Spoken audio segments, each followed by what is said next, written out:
Gojek, sebuah nama yang tak asing di telinga masyarakat Indonesia, khususnya Jakarta. Seperti yang kalian tahu, perusahaan yang bergerak di bidang teknologi dan transportasi pertama kali di Indonesia ialah Gojek.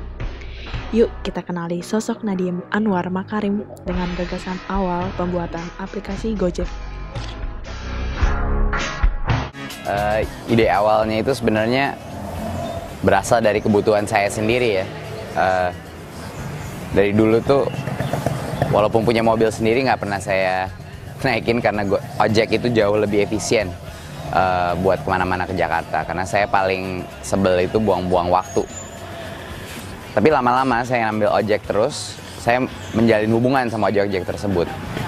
Dan dari situ saya sadar bahwa sebenarnya bisa banyak fungsi. Ojek itu kalau sudah terpercaya, mereka tuh punya banyak fungsi untuk kehidupan orang Jakarta. Mereka tuh sebenarnya bisa jadi kurir, bisa jadi personal shopper dan lain-lain. Ya, mau beliin makanan apapun. Dan itulah dari situ konsepnya berkembang menjadi konsep Gojek. Lalu fondasinya itu adalah teknologi, mobile app teknologi. Karena ojek-ojek itu tersebar di mana-mana di Jakarta. Jadi cara untuk menghubungi mereka adalah melalui mobile app. Dan itulah makanya konsep tahun 2014 Gojek menjadi fully mobile app business. Ternyata, Nadiem tidak memikirkan keuntungan sendiri. Dia peduli pada kehidupan sosial dari tukang ojek sehingga meningkatkan kualitas hidup setiap driver. Coba kita dengar apa kata Nadiem. Strategi pertama adalah bikin ojek itu seneng. Hasilkan penghasilan yang lebih tinggi untuk mereka, itu kuncinya yang pertama. Untuk mendapatkan loyalitas dan respect dari ojek-ojek, dan mereka trust kita untuk memberikan orderan kepada mereka, kita harus bisa menghasilkan penambahan uang bagi ojek. Itu yang pertama.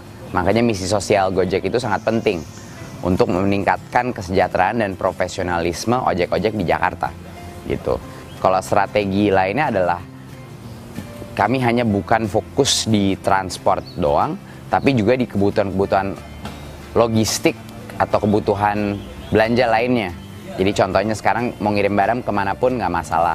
Untuk layanan shopping kita bisa beliin apapun, dimanapun. Kita talangin dulu. Lalu sekarang ada layanan baru namanya GoFood yang lagi ngehit sekarang di Jakarta.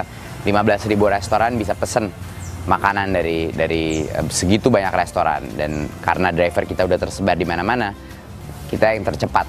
Kita udah sampai hampir 4.000 driver sekarang. Di Jabodetabek, udah di Bali, udah di Bandung. Semua employee Gojek ini bukan kerja di Gojek cuma nyari duit.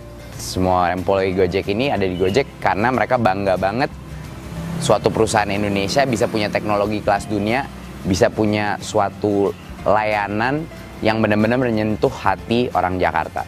Karena itu luar biasa, bisa bayangin itu nganter saya, biasa pulang kantor lebih cepat buat ketemu anak, saya bisa pilih makanan dari manapun di Jakarta yang kesayangan saya, biar misalnya istri atau suami saya senang, lagi mau meeting ketinggalan USB di kantor bisa suruh Gojek langsung ngambil sehingga klien meeting saya sukses.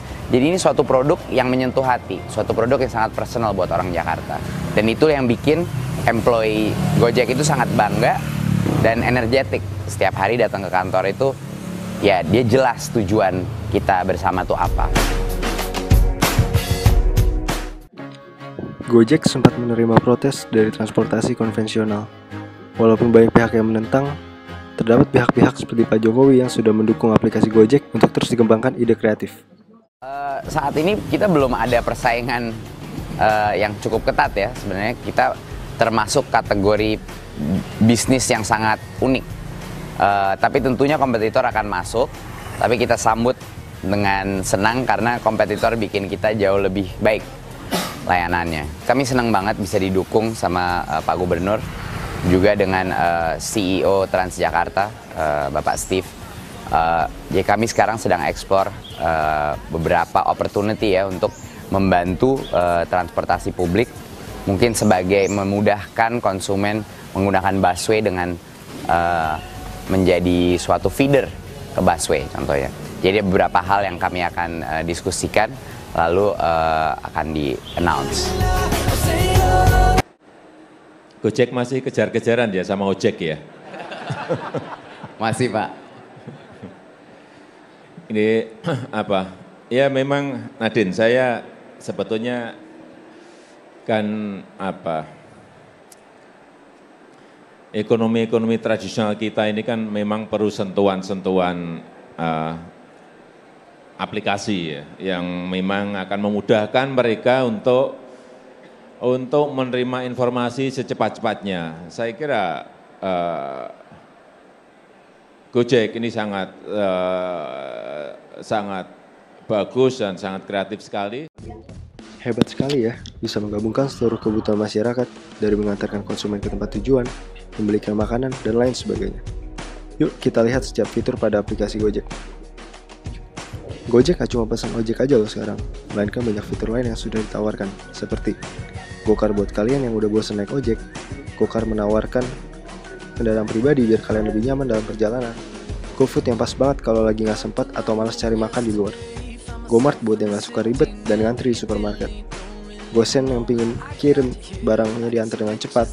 GoBox untuk pengiriman barang super banyak tapi gak ribet. GoPulsa buat kalian yang suka lupa beli pulsa bulanan atau yang butuh dadakan. GoMessage juga pas banget buat bantu kita melepas lelah jenak. GoClean cocok buat kalian dengan kondisi hektik dan gak sempet beres-beres. GoGlam buat kalian yang mau tampil all out buat acara penting. GoTix juga membantu banget kalau pengen nonton dan malas antri.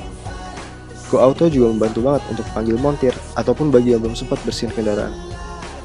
GoMed ini berguna banget buat kalian yang butuh obat tapi nggak ada akomodasi. GoBusway bagi kalian yang mau memantau kondisi jalur busway ter-up to date. Seluruh aplikasi Gojek terintegrasi dari berbagai macam fungsi dan dikemas dengan interface yang menarik. Selain itu memudahkan user untuk mengenali setiap fungsi dari icon yang ada.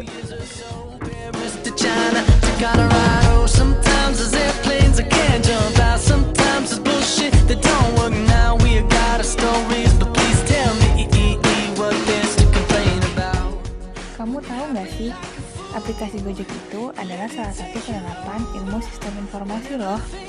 Jadi setelah nonton video ini, udah tahu kan kegunaan belajar sistem informasi? Thanks for watching.